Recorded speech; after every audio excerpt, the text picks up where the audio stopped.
Community is something that all of us know, all of us are part of, something that most of us can easily define, and yet we cannot explain the why. Why do we bother in forming communities? What is their function? Why do we feel a need to form them? How does this relate to nationalism and politics in the state of the world today? Community is a strange concept in that we see it every day, we participate in it every day. It is what many would consider the fabric in which we play a role, a fabric that we are intimately part of.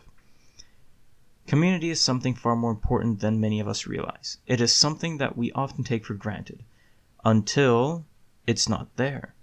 And it is something that allows us to properly function in the world, until it's not there. However, it grants us many privileges, and even rights. Community is the method by which we can further discover and identify ourselves, how we can project power and garner security and safety. It is how we secure our rights, share glory and adventures. It demands we fulfill duties towards each other. It mandates that we have value for simply being within it. Community is something fundamental to our existence, without which we cannot manifest and ensure the continued manifestation of a way of being, of ourselves. First, we must investigate how community involves us and what its fundamental purpose is. Community is a structure with which we identify with, and which identifies with us. The traits that form the basis of this community can vary, and certainly are subject to massive variation. However, if we look at a political, or rather more primary focus of community, we see a very succinct set of traits.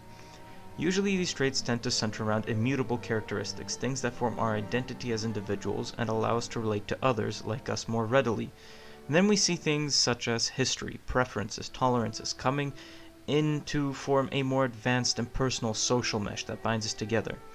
From this, we then see communities define themselves, and while communities prefer to be as homogeneous in their immutable characteristics, the nature of community as something held together by impersonal traits and characteristics can allow for some variety and departure from immutable characteristics, albeit them being a foundation for community. Generally, the more homogeneous a community, the less it has to rely on impersonal traits to hold it together, and the less friction there is between its moving parts. These exceptions to the mutable trait of homogeneity of communities are just that, exceptions, and do not constitute a rule. If they cease to become exceptions, we will most likely see a fracturing of these groups. Knowing how and why communities are established, we may now move on to why, the purpose of community. Community's purpose is rather simple, and yet brutally profound, and can be summarized in a few words. Together we stand, alone we fall. This sentiment has had its more modern incarnation in the chant of the Three Musketeers, one for all and all for one. These sentences, while beautiful, are often forgotten when we speak of communities, and the reason is rather simple. While communities do form in the way I described, they can form based solely on impersonal and mutable traits. This means that communities are rather loosely knit groups rather than tightly knit communities. Think, for example, communities built around video games, communities built around activities. They aren't exactly tight-knit groups, but they're also not loose. However, when you put any mediocre amount of strain on these groups, they tend to fall apart. When a group is based on such mutable traits that can change on a whim or are simply so impersonal and so distant that it is hard to directly relate to them, much less each other, then we see a lack of sense of responsibility towards each other, much less the concept of community itself. So what is the purpose of community? I would argue that it is fundamentally to propagate power and secure our existence and rights as defined within the group. In this world, although there is divine law that we ought to follow, there is a certain evil that drives people to violate the rights of others.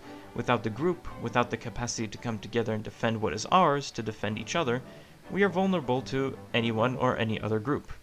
The world then fundamentally becomes a dog-eat-dog world, where anarchy is the fundamental law of the land and might makes right is the fundamental law, when it pertains to man. As such, community, in its most basic form, is there as a means of protection of our very real physical selves, and of our abstract concepts that we hold dear, such as our rights. It is a means by which we may develop and strive towards virtue, a ladder without which we cannot hope to climb towards the heavens. The last function of the group is that of projecting power. And it is a simple concept that can be exemplified by a simple question. Who screams louder, one man or 300 men? The obvious answer is 300 men. And as much as some would like to argue in the abstract and make hypotheticals, the reality at the end of the day is that there is no one man that can conquer 300, granted that 300 be in the form of a community. Communities exist, that much is certain. They have a purpose, but how do they maintain their existence? What tools may they use, or do they use to maintain their existence? Communities have tensions, both within themselves and externally, all vying to pry them apart and take over the power that they hold. It is these tensions that communities must contend with and ultimately overcome, otherwise they will simply dissolve, fading into non-existence. As such, communities police themselves internally. They must, if they are to maintain their concept, their identity, and ultimately to remain intact. However, oftentimes they must contend with what their members say and do. As such, they may place regulations or laws in place to prevent or punish the offenders. These don't have to be written, oftentimes they're not. When looking to the real world, we see national communities that in the past would ultimately banish a member from the group, as such stripping them of all their privileges, a fate that was ultimately and often seen as worse than death, as this person was left with no real protection of their rights and their dignity. Some would consider this capacity a violation of the rights of the individual. But this is not the case, as the group itself has some rights of its own, and all the individuals therein. And one of these is to govern itself. A group, a community, must have the capacity to purge itself of bad actors. Otherwise, the group simply cannot control itself internally, much less externally. Some call this the right of association. Freedom of association. This is akin to a friend group, where you are friends since childhood, but one of you becomes a drug addict and a bad actor, trying to constantly pressure the rest to take drugs, so the group ultimately purges itself of them. Oftentimes, this simply is because of a so-called parting of ways, but this isn't exactly true, as usually, let's face it, your friends and you tend to stop talking to this kind of person in the first place. This way, the group remains intact and has not violated the rights of the individual. To say that this is not a right of the group means that we are arguing for the rights of individuals' access to these groups, which in itself is a topic for another day. But we must also be aware of the responsibilities that form due to being part of a group, of the community. No community has ever flourished without certain duties that each member has towards the community and each other. This in turn is what one can call a set of standards, standards of behavior, standards of speech, standards of morality, etc. These standards are decided and enforced by the community, and when the community loses the capacity to do so, the community becomes nothing more than a quasi-concept with no real capacity to exist anymore. It will fall apart as members splinter away from its original ideal, as there is nothing holding it together anymore. The legend is dead, the dragon is slain, and the knight has been drawn and quartered, for assuming the damsel's gender. But what is the real-world application of this reality, these internal and external tensions? Communities have a right to set their own internal standards, to purge themselves of bad actors. It is necessary if they are to survive or even exist as concepts. As such, groups may discriminate in order to maintain their coherence as a concept and around what they are founded on, and for whom they are. This is where external tension plays a massive role, and many of you might have made the connection that I am about to talk about the migrant crisis.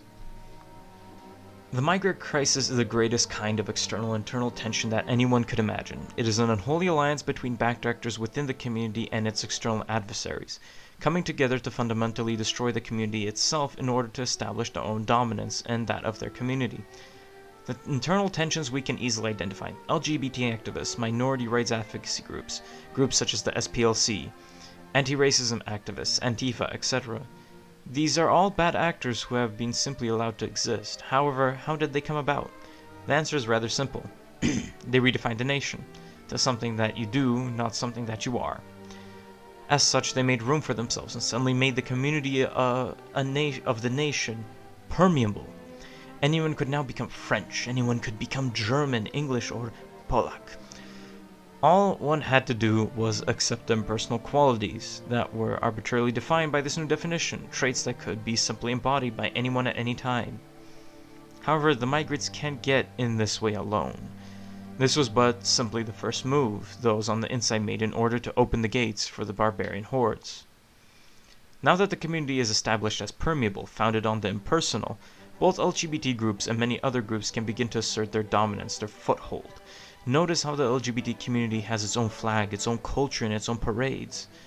These are exclusive groups based on what they consider an immutable trait of gayness, of homosexuality, or otherness, deviance.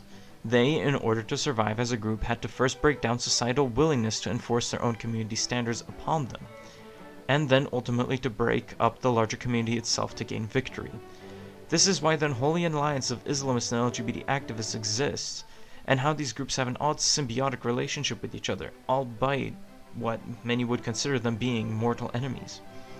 They both aim to destroy the larger national community and establish their own, and achieve dominance.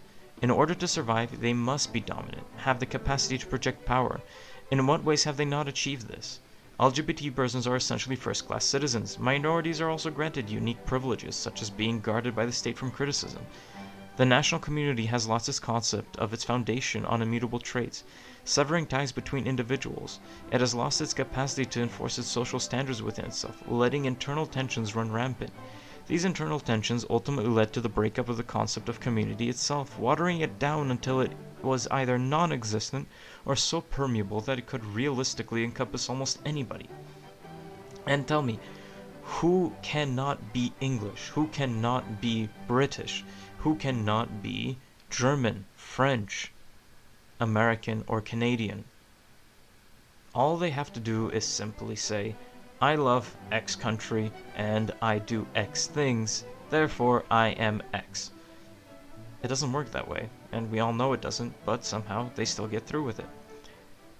And ultimately, this community is now suffering a death blow, as the many minority groups and splinter groups from within it, each dividing its previous spheres of influence for themselves and competing for dominance. Look to the US, look to Britain. It's all right there. As much of a black pill this may sound like, all is not lost. Many countries still have time to wind back the clock, to return to a better age, a better time. This winding of the clock depends vastly on the capacity we have to form a national community. A community where just because you are of the nation, you are an inheritor of its greatness, you are more worthy and have inherent value in the eyes of your peers. A community where we care for each other first and then care for those around us. A community where you are valuable just because you are French, just because you are Polish, just because you are British. You are just because you are German. Because you are valuable, just because of these things, your blood is valuable, your being is valuable. If we can reestablish this community, the nation, we can change everything. However, the war will be fought for the soul of the nation, its very definition. And that is where we have to start, reclaiming the definition of the nation as a concept of blood, a community bound by blood, history, and ancestral values. A community of Christendom imbued with its virtues, and looking up towards God and our ancestors standing beside him, smiling down upon us. Sława, and may God bless you all. I am Bogatar Bogumir. Have a great day.